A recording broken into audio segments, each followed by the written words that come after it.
First up is the meeting was properly posted, correct? Oh, yes, it was. Excellent, thank you. Second item under general business is opportunity for citizens to speak.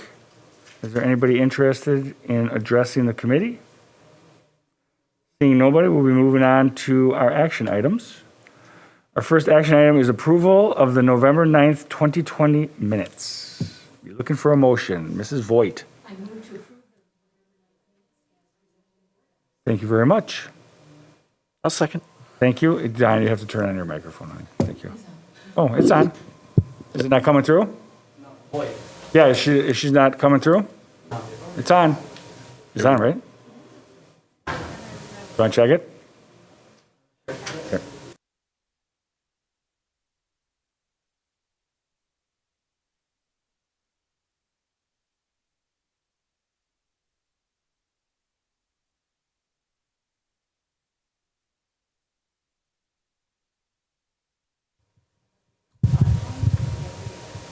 Here, okay. There you go. Okay, I move to approve the minutes of the November 9th meeting as presented in board docs. Excellent. I'll second that. Thank you. Any discussion? Seeing none, all those in favor say aye. Aye. Aye. Opposed? That's 4-0. Our second action item is approval of vouchers. And we had some questions, huh? Yes, we had 3 questions. Excellent. This month. The first question was on vouchers 338227 and 338087. Playworks Education Energized for a total of $131,000. The question was what does Playworks provide and how many schools is it used at? It's used at our elementary schools, and it's really a program to give students foundational skills while they're playing that help them with behavior and learning, and it carries into the classroom and into the community. There's a couple different models that we use, and I've described those in the workup. I don't know if you want me to go through each and every one of those, but we implement different models at different schools depending on what the needs are at that particular school. With COVID, things look a little bit different because it's during recess, but they're adjusting their model to adapt to our needs, everybody's needs with COVID. It comes out of multiple funding sources, teaching and learning. The buildings contribute 15% of the cost from their building budgets, and then there's some title funds and United Way grant that helps to pay for that. Does anyone have any questions for Sherry on the Playworks? Okay. Okay, next question. Voucher 337823 for $43,874 for Newsella. And what is covered for that money was the question.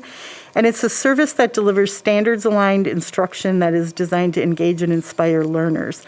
And included in that payment is for the full 2021 district licenses.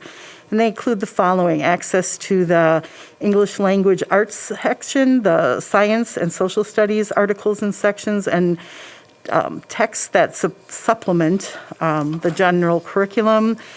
It also has access to articles around social and emotional learning that are used to supplement our second step in school connections lessons. There's translations of these articles into Spanish, comprehension quizzes that teachers can use to assess the student understanding. And then they've recently partnered with NWEA, so they'll be able to connect to a student's MAP score to the articles that each student is learning, making sure they're at the right level. Is there any questions regarding that? I have one. Is it digital? Yes, Yeah, that's what I thought. Okay. all online content. All righty. And the third one, Sherry? The last question is on voucher 338028, the Amazon credit plan. And it said, what are the Amazon credit plan entries for? And before we had the P cards, Teaching and Learning had their own Amazon account, Amazon credit account, to be able to easily order supplies and things that everybody needs. It's not, it's limited access to who can order those, mainly the teaching and learning secretaries in the different areas. And they order for the schools. And When we switch to P cards, we do have now Amazon Prime accounts across the district that are tied to the P cards. But teaching and learning, since they had this process in and working, they kept the Amazon credit plan versus switching to tying the P card to it. And all their approvals go through one point of contact in teaching and learning. So it all gets approved and coded by one person who reviews all the transactions every month. Joe? So do you plan on continuing it then, or phasing it out, or and it doesn't really matter to me? I just No, it's their preference to continue using it that way since they had the process in place, and it really didn't make a difference from a district perspective. Sure. There's no additional discount or anything that they're missing out on by doing it the way they're doing it. Well, that so- was going to be my next question, because I know the P card we get some the- monies back. So I'm sorry, the P card rebate, yes, we do. We lose any rebate we would have gotten using the P card by allowing them to use the credit plan, because we then write a check for the credit plan payment. Okay. So the P card rebate part is missing. So you might want to look into that to see how easily that could be transitioned in. But I mean, it's really not. Yeah, we've had a It wouldn't conversation. it wouldn't translate to that many dollars, really. But Not a lot, but we did have an initial conversation when we implemented the Amazon Prime accounts, and we didn't look at it from the perspective of the P card rebate loss, though. So we can go back and circle back and see if things have changed now that they're also using the P card for other things, if they want to wrap it all into one. okay. Are That we was paying it that, for are we paying that questions. Amazon bill with a check, or how is that being paid on the T&L's account? We, on the Amazon account, Yep. on the T&L account, we write a check every month. Oh, okay. We have the ability to add a card to it, so you don't have to change the account. You can just add the card to it like most Amazon accounts? You know, I'll have to check on that. Because it's an Amazon credit account, Yeah. I don't think so, because I don't think they want you paying the credit with Okay. more credit. Right. But I can double check on that. All righty. Are there any other questions about the vouchers? All righty. Thank you very much, Sherry. So I'll be looking for a motion to approve the vouchers as presented. So moved. Karen, would be a second. I second it. Boyd, thank you very much. All those in favor say aye. Aye. Aye. Opposed? None? That's 4-0. Moving on to our third action item is approval of employee health clinic delivery model. Just can you go get everyone from the hall for me? Pete, are you there? No, I don't think he is. I think we lost him about 10 minutes ago.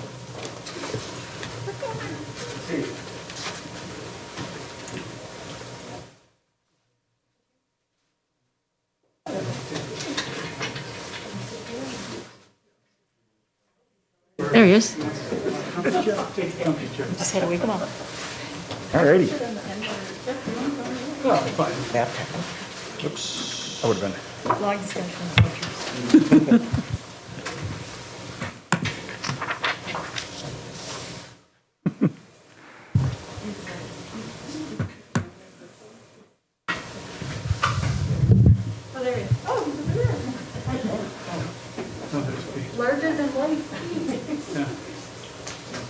Good evening. All right. Yes, sir. Tonight we have the same group as we had last month to talk about a potential different model for the employee health clinic. Pete and Vicki are back from ProHealth, and Jeff Schultz from HNI, who's our insurance consultant, and then Kay Oldenburg from my office, who's our benefits coordinator, are here to answer any questions. I'm going to walk you through my version and my take on all of this. We've been working on this for the last 10 months and close with a recommendation. This is agendized as an action item, but I think we talked about this a little bit last month. We're under no contractual obligation to decide tonight. Really, it's a courtesy if we decide not to move ahead with the current arrangement at the clinic to the city and county so they can proceed with their RFP process, which we've tried to be accommodating to them through this whole thing.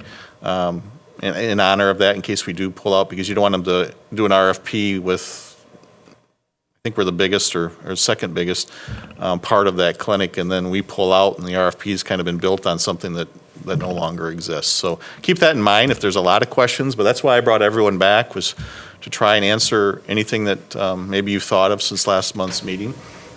So I'll walk you through. I gave you a handout copy of the presentation. It's pretty short. It's about a dozen slides. So the first slide is just providing some history. The current clinic was established in late summer 2014. We have the one location next to the courthouse at 615 Westmoreland. Primary care services is primarily, the key area that we tried to hit on with the services provided there, but we also do things like health coaching, PT, work-related care as well. So that's very similar to what we'd be looking at with a different model. And then the contract we have now with HealthStat, which is the provider of health services, and the intergovernmental agreement that we have with the city and county of Waukesha are both scheduled to end at the end of December, at the end of 2021, December 31st. So just some key data points to keep in mind. A new wrinkle since last time we met, I think this came out right after. HealthStat's actually been purchased by Paladina Health. We have met with them to go over what does that mean to us. I think they probably saw our FNF meeting because a lot of the conversations, and Kay, if I'm missing the boat on that, let me know, was geared towards some of the things that we were looking for, multiple locations, better use of technology. So we have had a chance to sit down with them. But a lot of the things that they're going to do is, as you might guess, with a merger, the rollout of things is not going to be instantaneous. A more vigorous use of other sites or more vigorous virtual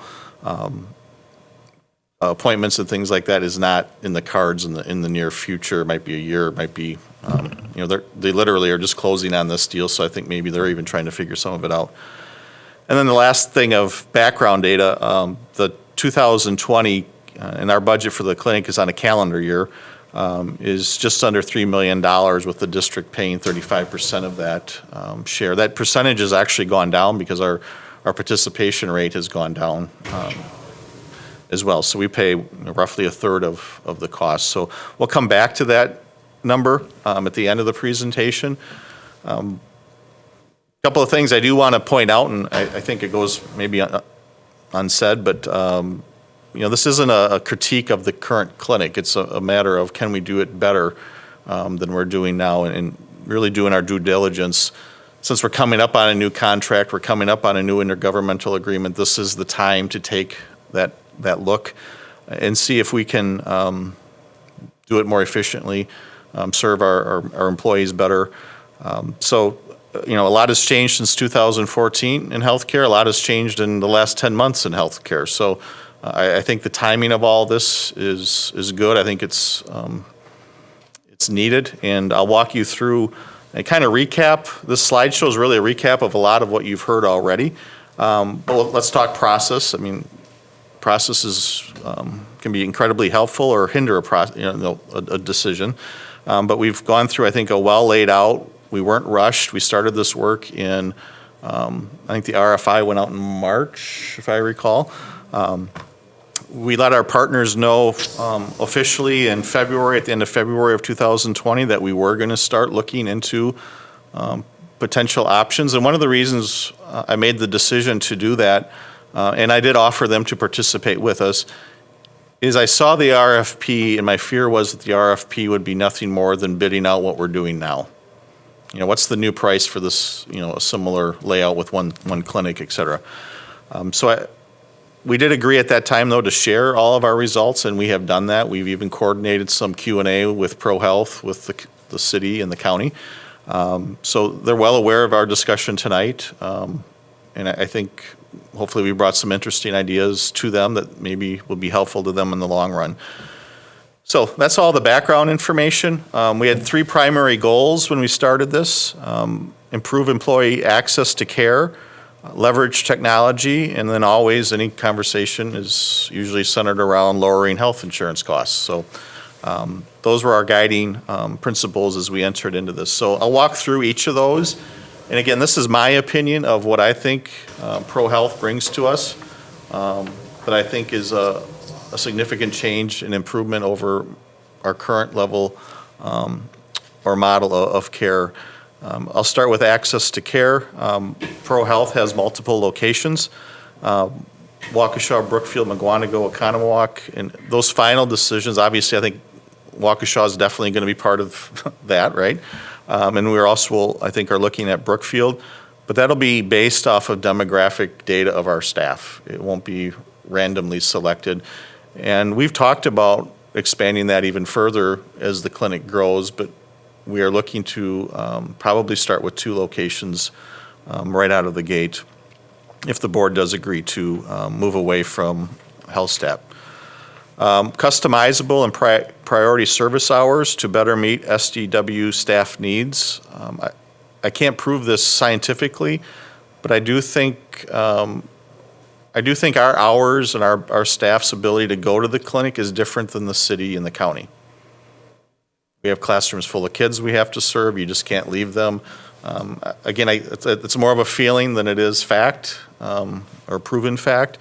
But I do think the flexibility that ProHealth would provide us in better, fine-tuning those hours to meet our staff's needs is an important part of this.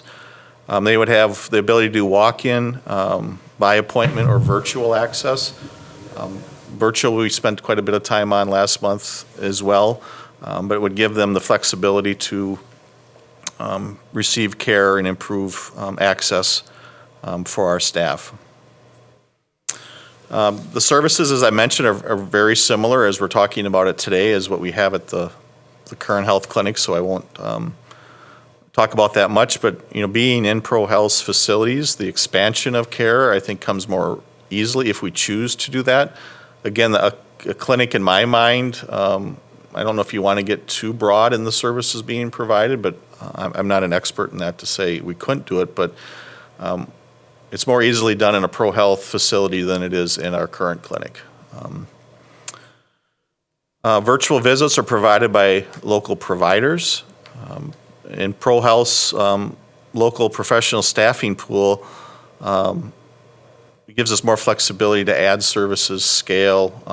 I think it'll reduce interruptions in care. You're not tied to a physician who their backup person might live in Atlanta right now or something like that. Leverage technology. We talked about Epic and the medical records, and as it stands right now, and this may change with Paladina, but I don't know that for sure. But they're on Epic. Right now, if we do our biometrical screening, I get a letter saying your blood this and your blood that, and you need to lose weight and do all those things. Goes in a drawer, and it never is seen by your primary physician. Then you go to your primary physician, and those blood tests are rerun all over again. With partnering with ProHealth, those records are automatically uploaded into Epic, and all of your physicians have access to that platform. So those records, I think, will get more mileage out of that cost. ProHealth has made, and I've mentioned virtual appointments a couple of times already, has made a significant investment in that platform. And our belief is, and what people have told me, and I think Kay has heard the same things, and Jeff has mentioned that, our number of virtual visits this year has gone, now it wasn't much to start with, so I'm not trying to build up the base year too high. It's 4 times what it was, and I can't believe that people are going to move away from that convenience even post COVID. So I do think the virtual capabilities of ProHealth is leading us in the direction that people are desiring for their healthcare services. The next slide is my chart, patient online account.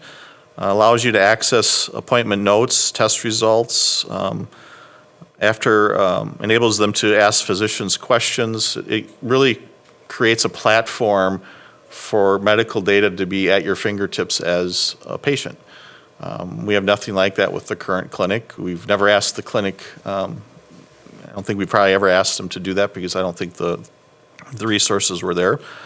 And then when you leave, and I think Joe mentioned his experience, you get a survey texted to you on your way out. So feedback's important. We can't improve unless we know what our staff is thinking. So I do think this is like any technology tool, if our staff utilizes it, it's a great benefit to them.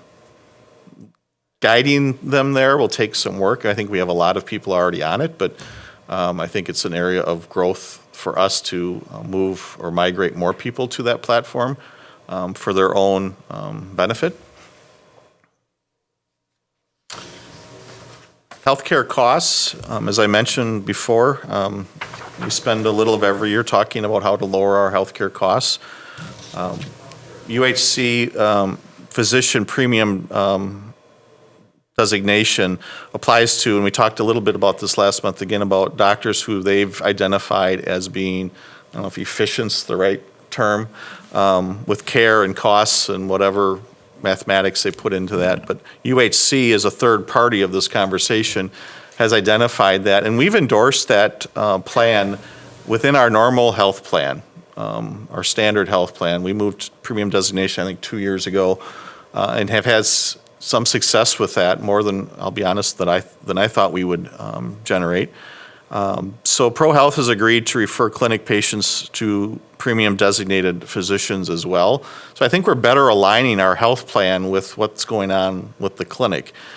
From what I'm told, when the clinic was formed, there was some apprehension of having an area provider run the clinic because they'd only refer to their physicians. And I think that's quite honestly, I entered this conversation with the same thought. But once I aligned it with premium designation and ProHealth saying that they will not be tied just to referring to ProHealth doctors, but they will refer to premium designated doctors, which could be Aurora, could be any other providers in the area. That relieved my concern. But also I started thinking in our main health plan, we're steering people to those doctors. Why wouldn't we want that to occur at the clinic? To me, the alignment, if you're providing steerage in your main health plan, why wouldn't that steerage be repeated with the clinic and better align everything? So, some other, I guess this is a cost, but it's tied to our health plan, reduce administrative role for my staff, namely Kay. We're accessing existing medical facilities, so we don't have the capital or fixed cost that we have now. I think that'll be reduced, and I think that plays a role in the numbers you see at the bottom of this page. We think we can have 2 locations at 40 hours total at half the cost of what we have now. So, and I put the dollars last because I do see this as much as a fiscal conversation as a employee retention benefit to our employee care, level of care for our employees, as it is a fiscal one.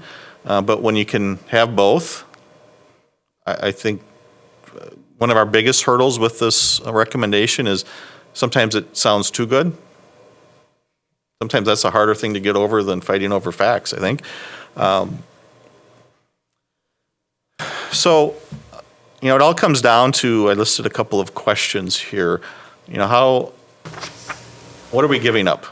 Is there something we're missing? We haven't found that. I can't think of what that would be. Is there going to be some people who are, that really enjoy the current clinic? Maybe it's close to their home, or they've developed a relationship with the medical staff there. There will be some people who will not see this as a good decision. And I can't see a scenario where that's not going to be the case. But overall, if you look at this, again, from a level of care or a financial, I do think moving to a different model is the right thing to do. So, the other questions, I just jotted down some things that kind of came out of last month's meeting. How do we know we'll get a high level of care? How do we know there'll be a good partner? And I kind of fall back to a couple of things. One I didn't put in the slideshow is I certainly, since I'm making a recommendation, want this to be a success. I think Kay wants this to be a success. I also think ProHealth has an interest in using this platform for other school districts to look at. So I think besides them being a Waukesha County focused entity, they also want to spread this idea to other districts or governmental bodies. So I think we have a shared interest in having this go off as well as it can. And then I started thinking as I was preparing the slide deck, we kind of talked about doing a survey a little bit last month, and it dawned on me we have a ongoing survey going on right now. Our medical health plan allows us to go to Aurora, ProHealth, Children's, Freighter, all the other providers and major hospitals in the area, and you get to choose where you want to go as an employee or a family member. And we touched on this stat, but it really didn't dawn on me how important it was. Right now, 79% of our health services and 75% of our claims dollars are occurring at ProHealth facilities. Our staff is voting with their feet, in my mind. There's certainly going to be specialty things that maybe you go to Freighter for, or a child situation where you feel you want to go to Children's, and you're not going to change that. But when you're at these levels of utilization, I think it says a lot. So I do think we have surveyed our staff, and they've provided us some pretty strong information. So I was wondering what we all have to do. What's the motion? We're not approving a contract. We're not terminating anything. So I drafted this, potential motion, and we can wordsmith it all we want. This is just to help frame the conversation. It is recommended that the school district of Waukesha enter into contract negotiations with ProHealth for employee health clinic services and provide notice to the city and county of Waukesha that the district will not be extending the current intergovernmental agreement or be participating in the upcoming request for proposal for health services for the existing shared employee clinic. So there was a lot of information. A lot of it was repeat, but I thought it was important to mention it again. And now we're here to answer any questions you may have on the recommendation, or if you have specific ProHealth questions or employee experience questions that maybe Kate can address, we're here to respond. Wait, So the motion is actually a recommendation, then? Oh, I'm recommending a motion. You're recommending a motion that Yeah. the school district of Waukesha, okay, enter into the contract negotiations, et cetera, okay.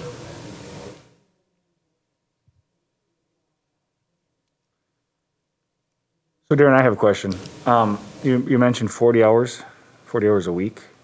What happens if we go over that, seeing that 79% of our employees are using ProHealth services? What does that look like monetarily? Yeah, I don't have those other numbers. Yeah. What happened, can you walk us through the process of Yeah. if expansion is needed? Yeah, so one of the beautiful things about this proposal, oh, it's not on. There we go. There it is. There? Good? A little closer, maybe. All right.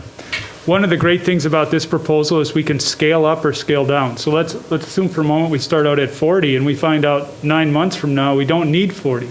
We can scale back to 30. The reason we chose 40 is because 30 would be light based on the current utilization, and 50 would be too much. So 40 was sort of the sweet spot.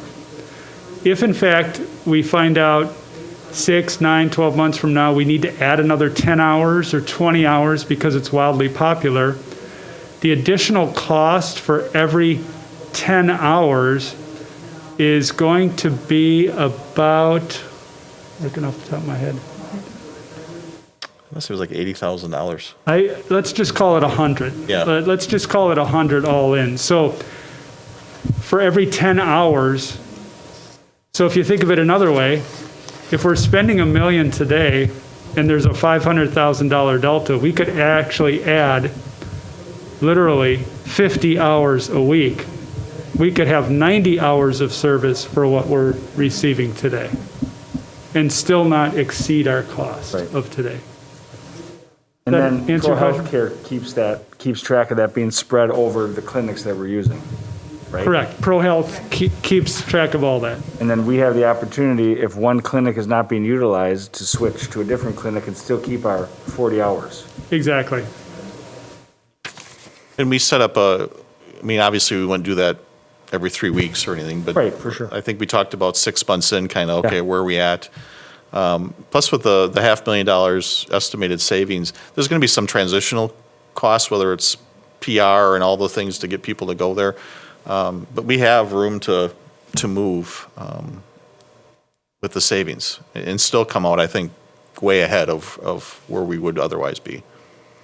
And budgetarily, where does that money come from? Does that come out of our health insurance budget? Yeah, Is that- it gets rolled into the development of our, I call them funding rates, you can call them premiums. Right, yep. For people who don't have self-insurance.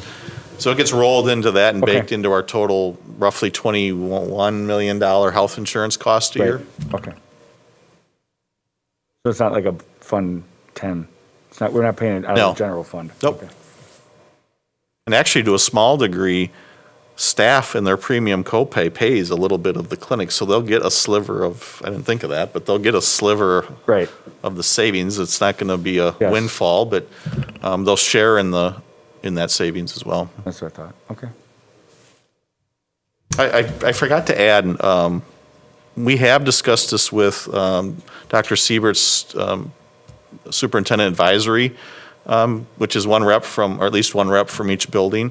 Meet and confer, we discussed it with the teacher union leadership 2 or 3 weeks ago. So we have done some minor conversations to get a feel of people's feet. And we had no follow-up questions or no one voiced concern, so. Anybody have any other questions? Does anyone desire to make a motion? Mrs. Voigt? I make the motion that the School District of Waukesha enter into contract negotiations with ProHealth for employee health clinic services and provide notice to the city and county of Waukesha that the district will not be extending the current intergovernmental agreement or be participating in the upcoming request for proposal for health services for the existing shared employee clinic. Is there a second? Ranchak? Any further discussion? Mr. Como? Well, I appreciate all the effort that's gone into this. This is has taken us some time, and Jeff, I know you've guided us through a number of things over the years, and we truly do appreciate your advice.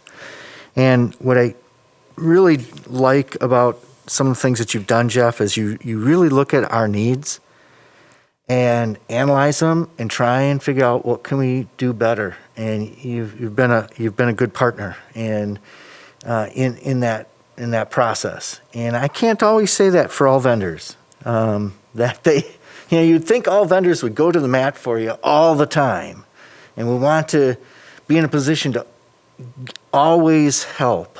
And you've had some pretty tricky things that we've presented to you over the years. And healthcare is, those waters are very difficult to navigate. And sometimes trying to figure out some of the simplest things, you'd think, well, how can we just figure out what is the cost of this service? I mean, won't you think that in any other industry, you can just ask, and what's the cost, and figure it out?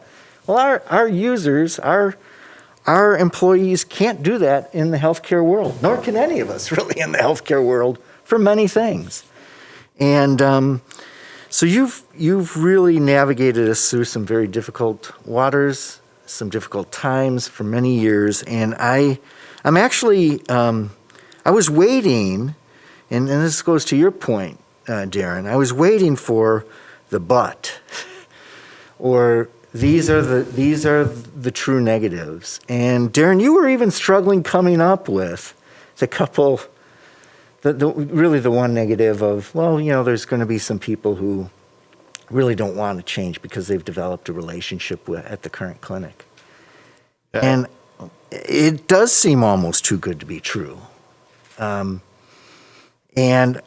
But hey, I'm not hesitant in supporting this at all. I mean, sometimes I think you do come across things when you work hard. This just didn't happen. There was a lot of effort that went into this. This just wasn't like plucked out of the air. And I just am so appreciative to what you've done, Jeff, and what ProHealth has done to come to the table with this. And if this does pass and we move forward with this, there's still a fair amount of work to do to make it to come to fruition. But I'd just like to thank all the hard work, the creativity that has gone into this to bring this forth to us to this evening for our consideration. Thank you very much. Appreciate it. Yeah, I think the only, and I probably should have mentioned it in my presentation, the only thing that might be a little different is we have a small drug formulary over there. A lot of them are over-the-counter drugs. And we're still working on what exactly that's going to look like, but a very small, that'll be a difference, but I think people would rather have us save this $500,000 than increase their deductible by $250 or whatever it would take to save $500,000. Because if you remember, every year we go through this and we keep chipping away. So I think people will be made whole just by, the protection of the main health insurance plan. Well, there's so many pluses that we've gone through, the multiple locations, the walk-in, the teleconferencing,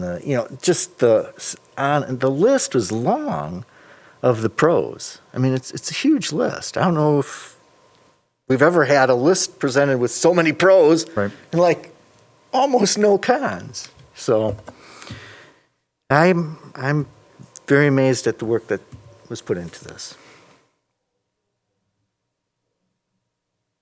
All right, any more questions, comments, concerns? No? Okay, all those in favor say aye. Aye. Aye. Opposed?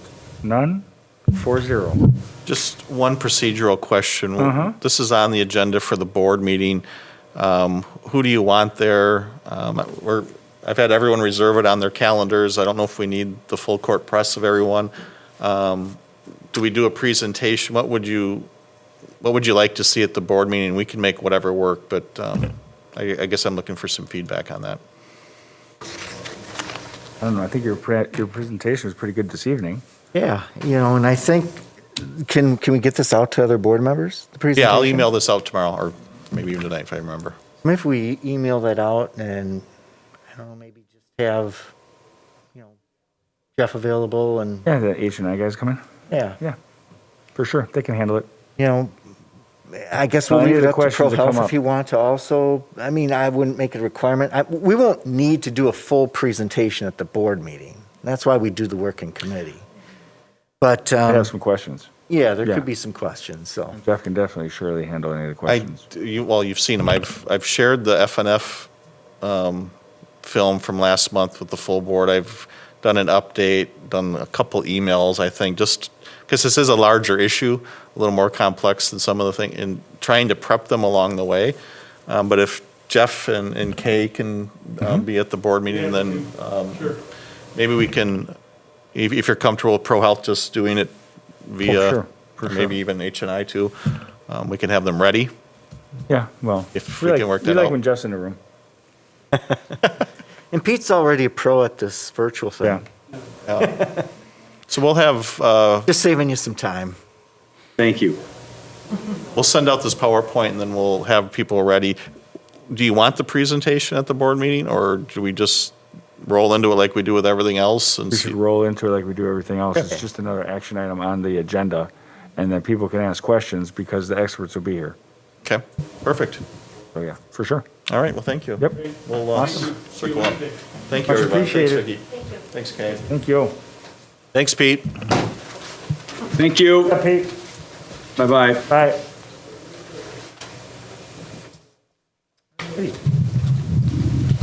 That concludes our action items for the evening.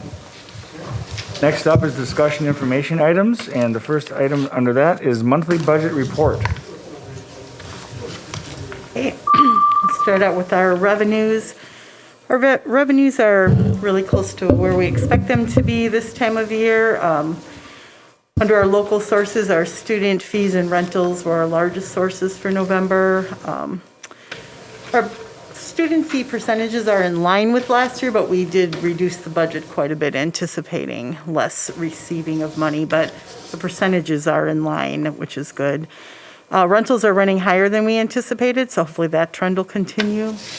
You'll now see more things showing up in student fines under revenue. We used to take iPad repair money and it used to go back into the expense account, but we were directed to record it as revenue moving forward and not just put it back against the expense. So looks like a new category. It's just a reclassification of how we're going to be handling it moving forward. Under our interdistrict sources, the $19,886 was for eAchieve part-time non-open enrollment tuition payments for first semester. State payments, we just had some smaller payments for Title I, II, and our Title IV grant payments. Under other sources, there was a refund of prior year expenses, and that was actually our quarterly P-card rebate. It just is how we have to record it as a refund of prior year, even though it was this quarter. Otherwise, the other entries under other are just miscellaneous items. So we've received 6.11% of our budgeted revenues. Last year, we were at 6.33%, so pretty close. Under expenditures, salary and benefits are where we expect them to be. Nothing of any concern at this time. The early retirement benefit looks low, but there were entries that still needed to be made in Skyward, so that will come up a little bit, hopefully by next month. Purchase services, main purchase services were for pupil transportation, personal services, utilities, and tuition. Purchase services were for a lot of smaller items, nothing big that stood out. Non-capital objects, this is the area that we're going to just have to continue to watch. We're spending pretty high in this category, but this is where most of our COVID-related expenditures are coming out of for cleaning, PPEs, those type of things. And as we talked earlier in the year, this is an area where we might be coming back with budget adjustments later in the year, but right now we're waiting to see what happens with our FEMA claim, and there's just several different puzzle pieces in place right now, but it is an area that's running high compared to last year. Right now, we're at 52.59% of our budget versus 35% last year. So it's an area we're closely watching. Capital objects, minimal spending. There's a big credit in there, and that was for a vehicle sold, a piece of equipment that we sold at auction. Debt retirement, nothing in the general fund in November. Insurance and adjustments. Our unemployment payments continue to go down. Right now, it's mainly catch up on some people that claims were waiting for. So very minimal amount of activity. Again, this is an area where we expect to be getting full reimbursement back on our unemployment, but we don't know when. So it could show up this fiscal year, it could show up next fiscal year. So it's nothing that we've really budgeted for at this point in time. Transfers, we made our budgeted transfer of $250,000 from the general fund to our long-term capital projects fund, Fund 46. That was a budgeted transfer. That's the fund that has to wait for 5 years, and I believe it's next spring that our 5 years in May of 2021 that money can start to be accessed for our long-term capital project plan. Other objects, there was mainly payments to Avid for $14,000, and under this one, there was $97,000 for Playworks. That was part of the total $131,000. Overall, our spending of our approved budget came in at 15.1% compared to 15.72% for last year. Fund 27, we received our first payment on our special education categorical aid totaling $1,017,558. We also received flow-through and preschool grant payments totaling almost $700,000. It's our only sped revenue for November, but that's typical. Expenses are really our main expenses were salaries and benefits, right where we expect them to be. Purchase services, tuition payments, and transportation as always are our main categories there. Non-capital objects, supplies, no capital objects, no insurance, and overall, we're right where we expect to be for Fund 27. Also, nothing there that's of any concern. Fund 43, under revenue, our only revenue is interest, and the interest was not available at the time of the report, so we'll be booking that soon. Expenses, it shows a large credit. So when you look at it, it's a little confusing because it shows a large credit. And what happens is at the end of the year, we have to look at what projects were completed by June 30th but had not been paid yet, so they have to be booked as a payable because they're not actually going to get paid until 2020-21, but really the expense should have occurred in 1920.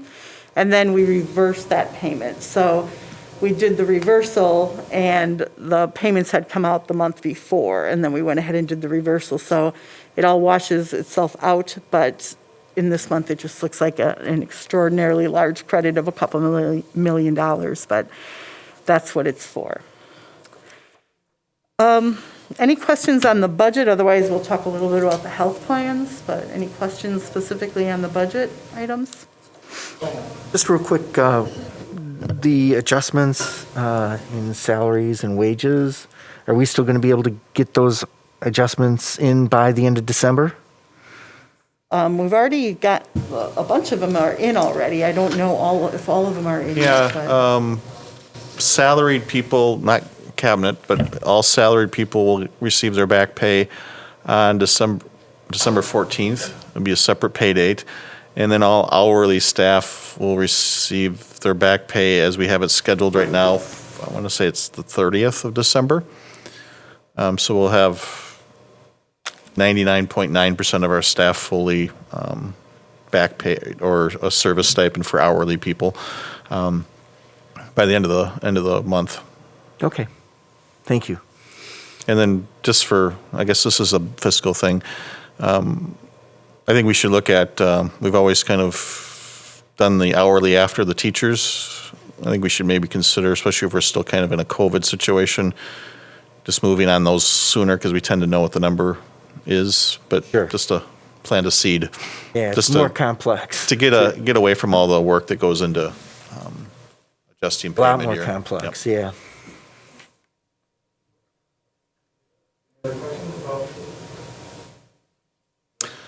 One other thing on the budget, and just keep in mind that to balance this budget, we're using at this point $800,000 of fund balance that we saved last fiscal year to keep us going. So when we start talking about next year's budget, I already think we had a structural deficit, but I can guarantee you we have an $800,000 structural deficit at a minimum. So just keep that in mind that everything's a little different. As Sherry walks, the percentages all look good, but it's a different approach this year than we normally have.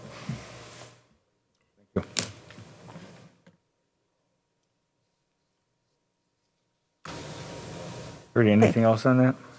Anything else on the budget? Otherwise, I'd like to talk about the self-funded health for a moment. That'd be great.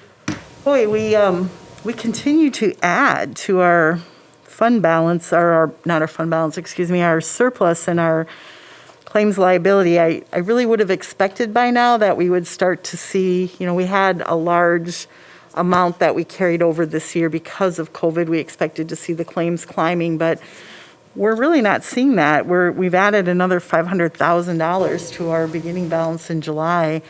I'm assuming going back to school, people are less apt to be going out for doctor's appointments and things and hoping that over break, well, not hoping, I guess I never hope for people to have medical things, but expecting that you'd see maybe over breaks and things like that, a little bit of catch up coming. But it is an area we're going to have to watch because if it if the surplus continues throughout the year, we're going to have some decisions to make at year end about that, because I think it'll be difficult to have a case to continue to carry that large of a balance when we don't have the claims sitting out there supporting it. So just something to keep in mind. Yeah, last year in June, we talked at FNF about how are the auditors going to handle this question, because your reserves are much larger because they shut down healthcare essentially for several months. I think there's still a lot of pent-up costs out there, but as Sherry just mentioned, will they allow you to do that 2 years in a row, assuming this wave of costs is yet to come? So it'll be interesting to see, but we'll take it. But I just think there's some costs out there that are just being postponed because you can't either get an appointment or they don't want to do something during COVID and become more at risk or whatever the case is. So it'll be interesting to see how this plays out. And we already, when I filed my annual report, they're doing the desk audits on them now, and this did come up on our desk audit and have to justify why did we carry such a big balance over into this year now. I mean, it's easily justifiable, but I think. The old firm did it. Pardon? I was telling the old accounting firm did it. The new accounting firm approved it also, though, so we're good. But again, I just think we really want to, I don't know what we can do about it. I mean, the claims are what they are, but there will be decisions that will need to be made at year end if this trend continues. Dental, on the other hand, people are seeing their dentists again, so we're starting to utilize some of the dental surplus we had in there, so I'm less worried about that. There's not as strong governing about how much we need to be carrying in that account either as compared to the self-funded insurance, so. Any questions on any of those or anything else in the budget report this month? Otherwise, that concludes what I have to say. Anything else? No. Just a comment on the claims. I think right now, short term, is the preventative care that we're not seeing, but the problem that we're going to have is 3 to 4 years from now, that preventative care is going to lead to larger claims for larger health issues that weren't caught, is my thinking on. You're talking about decisions that have to be made, yeah, but so with the preventative care that's being missed right now is going to impact us in 4 to 5 years for sure. Guarantee it. And part of that discussion can be putting money into the claims reserve fund balance Right. too, versus keeping it into the liability account. So those are all, if we really believe that is the case, which I do agree with you Yeah. on, then those are the type of decisions that have to be made. Anything else? Excellent. Thank you very much, Sherry. Moving on to other business. Recommendations for future committee meetings. Does anybody have anything? Oh, We doing a referendum project. Oh, I'm sorry. I missed the referendum project. Rick, real quick update, and I'll just bring up one slide, but this is the middle school's plan going forward in the time periods, but I can tell you this document's dated because every time we have a shutdown, or every time we could take advantage of not having kids, we are taking on a bathroom here or a locker room there. So this is no lie, these came out and within 2 days, there was already adjustments being made at Les Paul, for example. So, but it gives you a rough idea. Again, I won't walk you through of the areas of work. This is Butler's, Jim's, the big green space. We need to do the flooring in the hallways. We're going to hit those locker rooms. So there's the auxiliary gym. They are moving into their new offices, which are the white area on the bottom to the left. They are in the process of moving in. Les Paul, I know we're starting to get inspections for authorization to start utilizing the cafeteria. We'll start serving kids after the holiday. So I just threw those in the board docs just to give you an update on where we are, but keep in mind it is changing as we speak probably, so. Changing as in moving up and getting things done quicker. Exactly. Again, we've hardly impacted the instruction, well, kids haven't always been in session, but Right. beyond that, we've hardly impacted the instructional day at all. Probably the biggest impact was the packing up of the middle schools prior to everything getting shut down in the areas that we needed to get at. And then this is just a one-page outline of what needs to be done at every school yet. The 3 middle schools, again, South we completed ahead of schedule. South is done, except for maybe some minor work. And then the lower right-hand corner is just touching on Hawthorne, Hillcrest, and Whittier and the work that we're underway planning there. So it's I thought a good one-page, and I believe Mary Jo sent that out to parents as well, and it's on the website. But I thought it was nice to have a one simple page summary of what's still going on out there.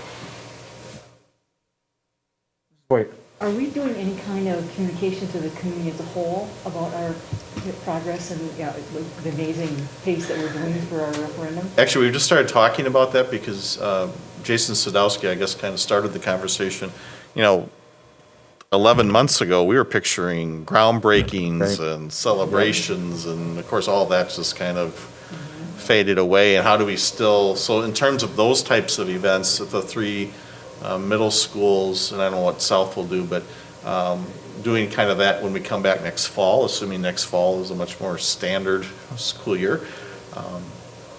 But I think we are due for getting the Freeman back in here and getting them into the cafeteria and do some follow-up stories. We have a pretty good relationship with the reporter over there, so there's a lot of finished areas now where they can take great pictures and talk about how far advanced we are in the schedule. It's amazing. I would rather not be this far advanced in general, but but since we did have a pandemic, we took advantage of it. Definitely a success story, Mr. Chair. Oh, yeah, I mean, taking the financing out of it and all the successes we've had there, just what we've done in terms of work and advancing the schedule has just been fantastic. right, definitely. Okay. Alrighty. Great presentation, great update. Good news is always appreciated. Now we're on recommendations for future committee meetings.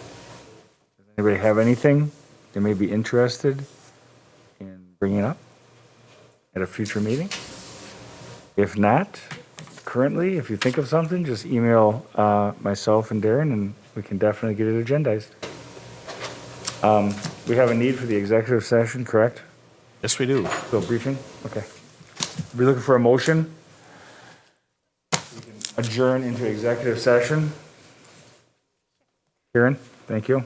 I'll make the motion to adjourn into executive session pursuant to Wisconsin Statute 19.85(1) (e) for deliberating or negotiating the purchasing of public properties, the investing of public funds, or conducting other specified public business whenever competitive or bargaining reasons require a closed session.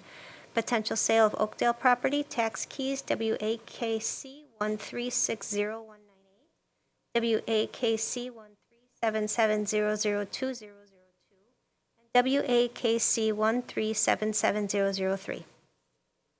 I'll second that. Second, excellent. Roll call, any discussion on the motion?